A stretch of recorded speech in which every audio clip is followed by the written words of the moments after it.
ورونو که موږ او تاسو د ملتونو د عروج او انحطاط عوامل وڅېړو،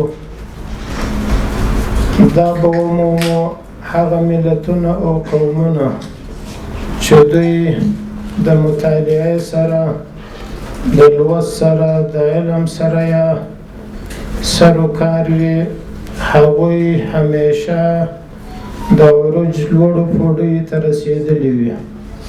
که موږ د اسلام هغه زرین دور ته وګورو، وبه مومو چې هغه وخت کې مسلمانان چې د نړۍ ټول علوم، هغه که دیني وه، عصري وه، ساینسي علوم وه یا نور وه، هغه ابتکار او نوښت یې د مسلمانانو په لاس کې و، ځکه دوی مطالعه کول، کتاب ته یې وخت ورکړی و او په دې لاره کې زیار ګاللی و.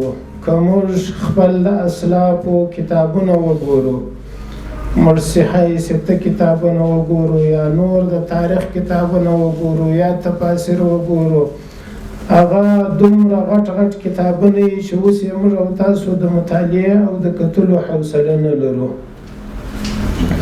او کله چې مسلمانانو مطالعې ته، پوهې ته شا وګرځول، په نننۍ نړۍ کې موږ او تاسو هغه خپل بد وضعیت وینو د ټولو مسلمانانو.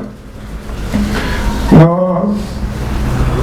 بدبختانه په دې وروستیو کې په ټوله نړۍ کې، په ځانګړې توګه زموږ او ستاسو په هېواد افغانستان کې د ټولنیزو شبکو یا د سوشل میډیا د رواج سره د مطالعې دود و فرهنګ پاته سوی دی. زموږ د هرې برخې خلک، هغه که استادان دي، که متعلمین و محصلین دي، که طالب العلمان دي، که نور خلک دي، د کتاب مطالعې ته یو مخشا کړې ده.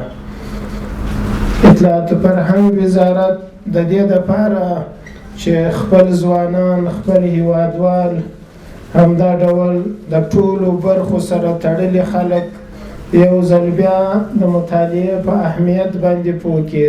په دې باندې زموږ ځوانان متوجه سي چې د کتاب کتل، مطالعه کول، د کتاب سره سروکار درلودل، دا د انسان د سعادت لامل ګرځي، هم په دنیا کې هم په آخرت کې. موږ تیار یو اطلاعات فرهنګ وزارت چې د هرې حکومتي ادارې سره په همکارۍ او په هماهنګۍ باندې دا راز د کتابونو نندارتونونه جوړ کړو. همدا ډول د ځوانانو د خلکو د تشویق دپاره تیار یو چې د دوی علمي آثار چاپ کړو، کتابونه یې چاپ کړو. زموږ هر ځوان، هر لیکوال که آثار و کتاب لري خو هغه د چاپ وسې نه لري، موږ هغوی ته کتابونه چاپوو. همدا ډول محصلین و ډاکټر صاحبان و استادان، موږ د دوی څه هیله او غوښتنه کوو که زموږ سره د موادو په برخه کې همکاري را سره وکړي، د اخبارونو دپاره، زموږ د ملي رادیو تلویزیون دپاره یا د نور د کتابونو په برخه کې دوی کولی سي همکاري وکوي، خپل مواد راولېږي، موږ دا چاپ کوو، زموږ د هیوادوالو په اختیار کې یې پرېږدو.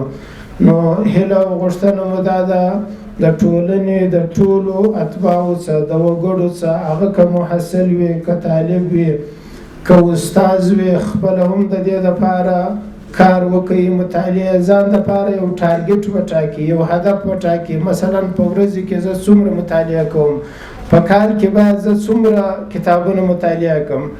زه صرف ستاسو د تشویق دپاره یو خبره کوم، ما د ځان دپاره د 1402 لمریز کال دپاره ټارګټ ټاکلی چې زه باید 50 کتابونه مطالعه کوم او 2 کتابونه ولیکم.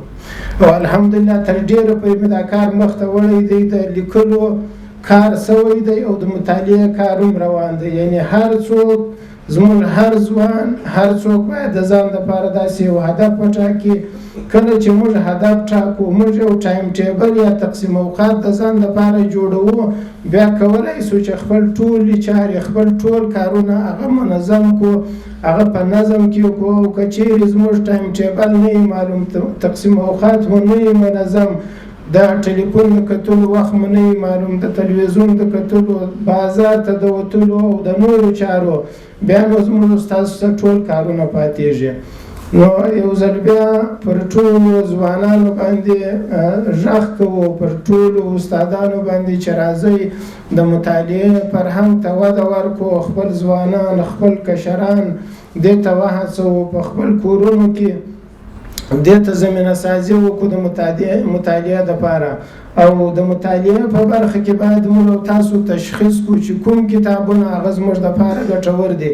ځینې داسې کتابونه چې هغه نه د دنیا دپاره زموږ د ګټه کوي، نه د آخرت دپاره، زموږ د ځوانانو د فکري انحراف لامل ګرځي، زموږ په ځوانانو کې پردۍ مفکورې ته لاره هواروي. د هغو څخه باید موږ ډډه وکړو، بلکې تشخیص کو، پوښتنه وکړو د علماو څخه، د پوهانو څخه، د استادانو څخه چې د کوم کتابونو مطالعه زموږ دپاره اړینه او ضروري ده.